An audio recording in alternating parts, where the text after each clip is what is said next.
What up, guys? It's your boy Rebel 7 back at you again, and Rebellious Princess bringing you another hot character fusion. And this time, this is going to be based around Darksiders 3 Fury. That's right, Fury was the protagonist of Darksiders 3. I was actually glad that they actually had Fury incorporated in Darksiders 3. However, I think with her characterization in the game, especially with having certain points of her storyline, to me, it was a little difficult to follow.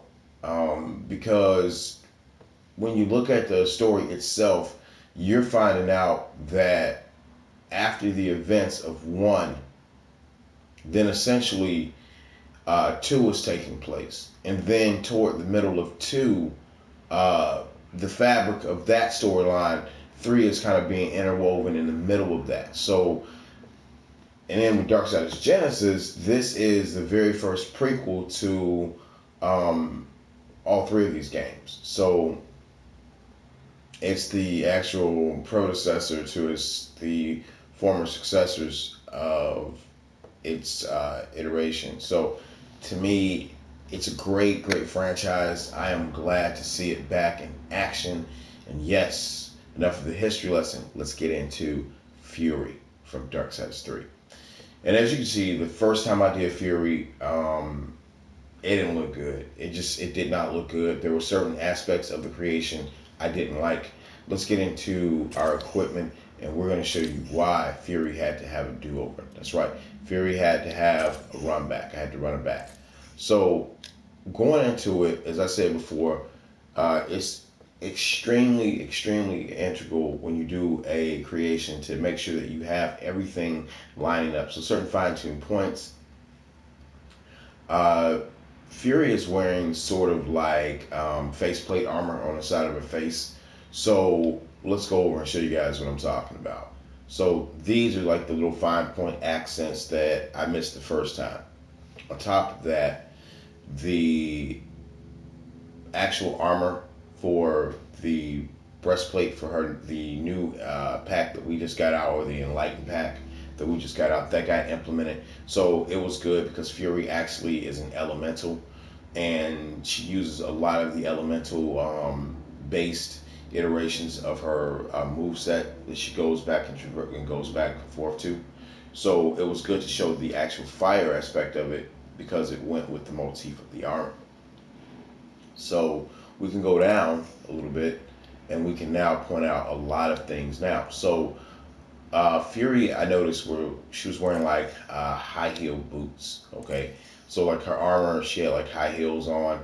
I finally was able, thank God, that Hilda actually had her new armor pack came out, and so I was able to get a boot that actually resembled Fury's boots.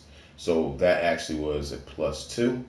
And we're going to go and take a look at some of the actual accents. So this is what I'm talking about, guys. Little subtle things like that are just what makes a creation pop. I mean, it just makes it just, you know, it completely blows in. So you notice on the actual side of the actual arm, the shoulder plate, there is like an amulet that's attached to the shoulder plate, which was good because the amulet to me plays on the 2 amulets that were worn on her waist that she used that was given to her. So I was definitely happy that I was able to get a lot of those little accents and small fine points. And here is another thing too. So when we go on to her actual armor, Fury has an eye, and an luminescent eye that's actually in the middle of the actual breastpoint of her armor between her collarbones.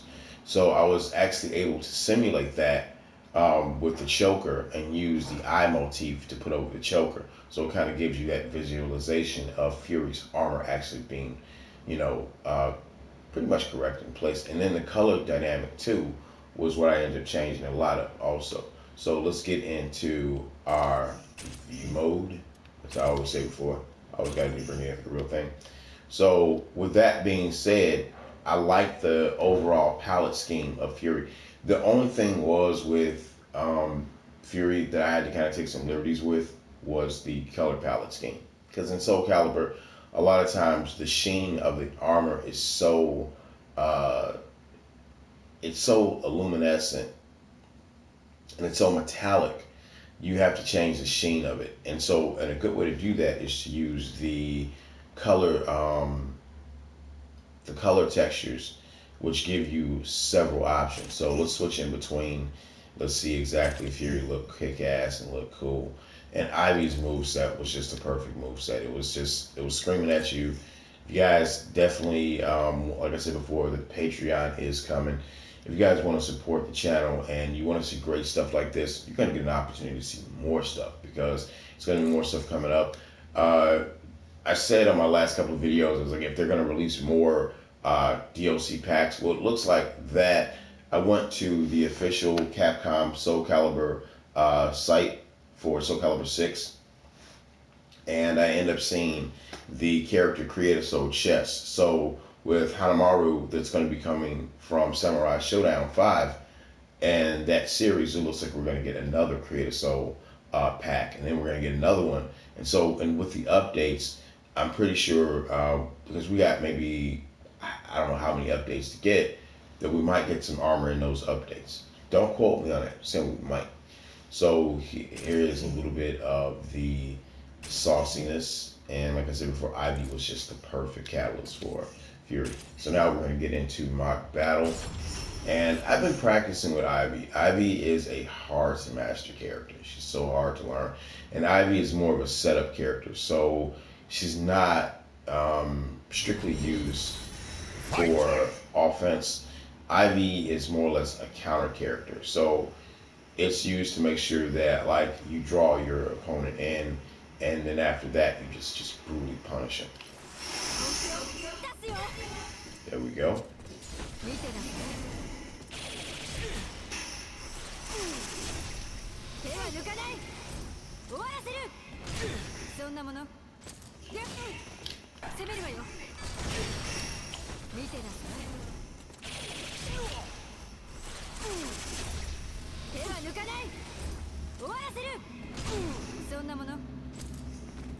And as I said before, guys, there you go. This is my girl Fury from Darksiders 3 and the actual Darksiders franchise. And as I said before, I want to know what you guys are actually playing right now. Monster Hunter Iceborne is where my passion is right now. I have been playing hours and hours of Monster Hunter Iceborne. I play with 3 characters in that game, so yeah, I'm crazy. I've been doing it since the beginning. I'll get into that in another video. I'm not going to bleed over 2 videos. It's kind of weird. But if you guys have any... Oh, here's another thing too. If you guys are big Monster Hunter fans, I will choose to announce this. Please let me know if you guys have any request to have any armors actually introduced into Soul Calibur 6 that you want to see, because I'm definitely going to end up doing that toward the latter part. So with that being said, guys, thank you again for checking out the work, supporting the channel. It don't hurt to like the videos. It doesn't hurt to put your comments in, or just to have feedback, and it damn sure don't hurt to subscribe. So thanks again, guys. Let me know what you want to see. Let me know what you're playing, and let me know what you guys are expecting or want to see for next year. So the Rebel Prince is out, and I will see you in the next video. That's right. Let's get it on.